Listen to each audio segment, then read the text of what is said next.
अस्सलाम वालेकुम दोस्तों, मैं आज बात करूंगी माइकल जैक्सन के बारे में। मैं इधर-उधर की बात करने के बजाय बिल्कुल हक़ाइक़ पर बात करूंगी ताकि आपको कहानी समझने में आसानी हो। दुनिया के मशहूर तरीन परफॉर्मर और किंग ऑफ पॉप कहलाए जाने वाले माइकल जैक्सन की मौत 25 जून 2009 को हुई थी।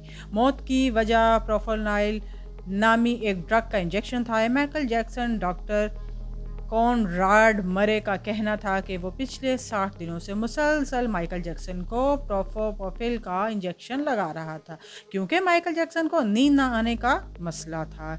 इस इंजेक्शन के ओवरडोज की वजह से माइकल जैक्सन की 50 साल की उम्र में मौत वाक़या हो गई।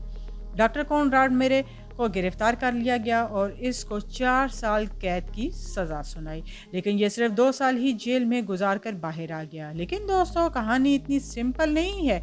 इस बात में कोई शक नहीं है कि माइकल जैक्सन के मरने से पहले इसकी जान को किसी से सख्त खतरा था।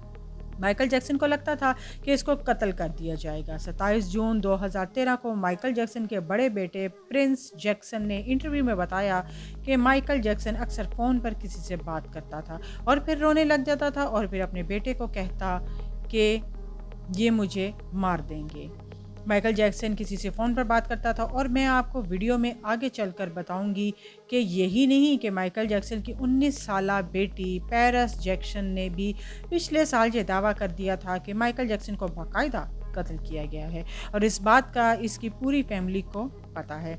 इसका कहना है कि माइकल जैक्सन इसको अक्सर ये बताता था कि इसको जल्द ही मार दिया जाएगा। इसके अलावा हैरान कुन तौर पर अपनी मौत से सिर्फ कुछ हफ्ते पहले माइकल जैक्सन ने अपनी एक इंतहाई करीबी दोस्त को 13 खत दिए थे और जिसमें इसने लिखा था कि कुछ लोग मुझे मारना चाहते हैं और मुझे अपनी जान की फिक्र हो रही है। माइकल जैक्सन का ये दोस्त, जो कि एक बिजनेसमैन है, इस वक्त माइकल जैक्सन के साथ ही मौजूद था और माइकल जैक्सन ने खुद ही इसको खत दिए थे। दोस्तों, ये सारी बातें इस चीज़ को साबित करती हैं कि माइकल जैक्सन की जान को किसी से शदीद खतरा था और इसको पता था कि इसको कत्ल कर दिया जाएगा, लेकिन ख़तरा किससे था, ये डिस्कस करते हैं।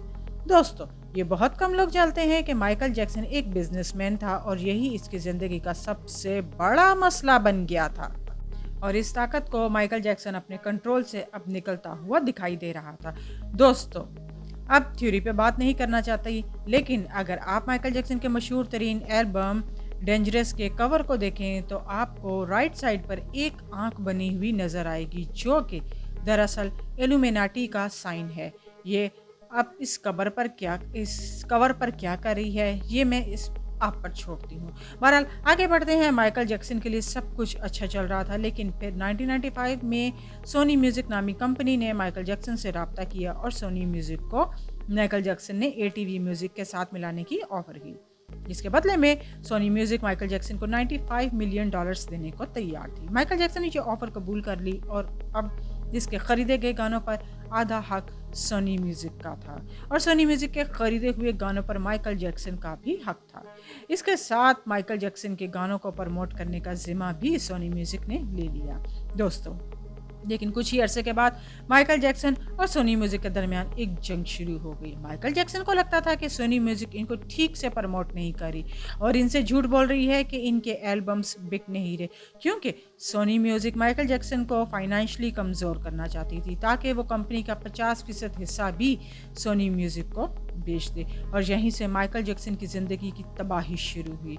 इस दौरान माइकल जैक्सन पर बच्चों का ज़्यादती का निशाना बनाने का केस भी बन गया, जिस पर माइकल जैक्सन को $20 मिलियन अदालत में अदा करके सेटलमेंट करना पड़ी। माइकल जैक्सन की पब्लिक इमेज तबाह होकर रहेगी। कोई कंपनी माइकल जैक्सन के साथ अपना नाम जोड़ना नहीं चाहती थी। माइकल जैक्सन के साथ अपना नाम जोड़ना बिल्कुल भी नहीं चाहती थी। माइकल जैक्सन फाइनेंशियली भी काफ़ी कमज़ोर पड़ गया। माइकल जैक्सन इस दौरान यही कहता रहा कि इसके खिलाफ एक साजिश है और इसका जिम्मेदार इसने सोनी म्यूज़िक के दिया। टॉमी मोटोला को ठहराया, यहाँ तक कि इसकी कई रिलीज़ सोनी म्यूज़िक के ख़िलाफ़ निकाली गई रिलीज़ और इसके मालिक टॉमी मोटो कीमती गानों के हकूक़ शामिल थे, जो आधा माइकल जैक्सन के पास था और आधा सोनी म्यूज़िक के पास। सोनी म्यूज़िक माइकल जैक्सन से वो आधा म्यूज़िक कैटलॉग थी भी ख़रीदना चाहती थी, जिससे माइकल जैक्सन काफ़ी आर्टिस्ट की मदद कर रहा था और इस वजह से म्यूज़िक इंडस्ट्री की कई ताकतें माइकल जैक्सन से नाखुश थीं। इस दौरान माइकल जैक्सन इस दौरान शदीद कर्जे में भी डूबते चले गए। हालांकि ये अभी भी सोनी म्यूज़िक का आधा मालिक था, लेकिन माइकल जैक्सन अपनी मलकियत बेचने के लिए तैयार नहीं था। इसी दौरान माइकल जैक्सन को AEG नामी एक एंटरटेनमेंट कंपनी की तरफ से वर्ल्ड टूर कराने की ऑफर आ गई। इस वर्ल्ड टूर में 10 शोज शामिल थे, जो माइकल जैक्सन के लिए फाइनेंशियली मजबूत कर देती। माइकल जैक्सन ने शदीद प्रेशर में ये कॉन्ट्रैक्ट साइन कर लिया, लेकिन फिर AEG कंपनी ने इससे 50 शोज कराने का मुतालबा कर दिया। माइकल जैक्सन ने साफ इनकार कर दिया। इसकी सेहत भी अच्छी नहीं थी। इसकी बहन लाटोला जैक्सन के मुताबिक माइकल जैक्सन को भी लगता था कि इसको स्टेज पर ही कत्ल कर दिया जाएगा। दोस्तों, AEG नामी इस कंपनी ने माइकल जैक्सन को शदीद प्रेशराइज करना शुरू कर दिया और इसके लिए 50 शोज करे कि वो इस दौरान डॉक्टर कॉनराड मरे को इसी AEG कंपनी ने माइकल जैक्सन के डॉक्टर की हैसियत से नौकरी पर रख दिया। ये वही डॉक्टर था जिसके मुतालिक मैंने आपको पहले ही वीडियो के शुरू में बता दिया है, जिसने माइकल जैक्सन को प्रोपोफॉल नामी ड्रग के इंजेक्शन का ओवरडोज दिया था, जिसने माइकल जैक्सन की मौत हो गई थी। प्रोपोफॉल नामी ये ड्रग इनलीगल था। ये हॉस्पिटल के बाहर जा ही नहीं सकता था, लेकिन डॉक्टर कॉनराड मरे ने माइकल जैक्सन को ये इंजेक्शंस लगाने शुरू कर दिए। माइकल जैक्सन को भी इंजेक्शंस की आदत पड़ गई। ये सवाल पैदा होता है कि डॉक्टर कॉनराड मरे ने ये खतरनाक ड्रग का इंजेक्शन माइकल जैक्सन को क्यों लगाना शुरू कर दिया था। दोस्तों, लोगों के नज़दीक डॉक्टर कॉनराड मरे सिर्फ एक प्यादा था और इसके पीछे वही ताकतवर लोग थे जिससे माइकल जैक्सन को खतरा था। जैसा कि मैंने आपको बताया है कि ये ताकतवर लोग माइकल जैक्सन से इसके गाने और म्यूज़िक कैटलॉग खरीदना चाहते थे और शायद इसकी वजह से माइकल जैक्सन पर मुख्तलिफ केसेस भी बनवाए गए, जिसकी वजह से इसकी इमेज की धज्जियाँ उड़कर रहेगी। ये गाने और म्यूज़िक कैटलॉग माइकल जैक्सन के लिए जान का खतरा बन चुके थे और मैं ये खुद नहीं कह रही, बल्कि माइकल जैक्सन की बहन लटोला जैक्सन के मुताबिक माइकल जैक्सन इसको कहा करता था कि मेरे इसी म्यूज़िक कैटलॉग की वजह से एक दिन मुझे कत्ल कर दिया जाएगा। इसके मुताबिक माइकल जैक्सन की मौत के फ़ौरन बाद मुख्तलिफ ताकतवर लोग इसी म्यूज़िक कैटलॉग को ख़रीदने की बात शुरू कर देंगे। इन ताकतवर लोगों के लिए एक मुर्दा मरा हुआ माइकल जैक्सन एक जिंदा माइकल जैक्सन से कहीं ज़्यादा कीमती होगा, क्योंकि माइकल जैक्सन अपने ख़रीदे हुए कीमती गानों को बेचना नहीं चाहता था। ये बात माइकल जैक्सन अपने करीबी लोगों को भी बताया करता था।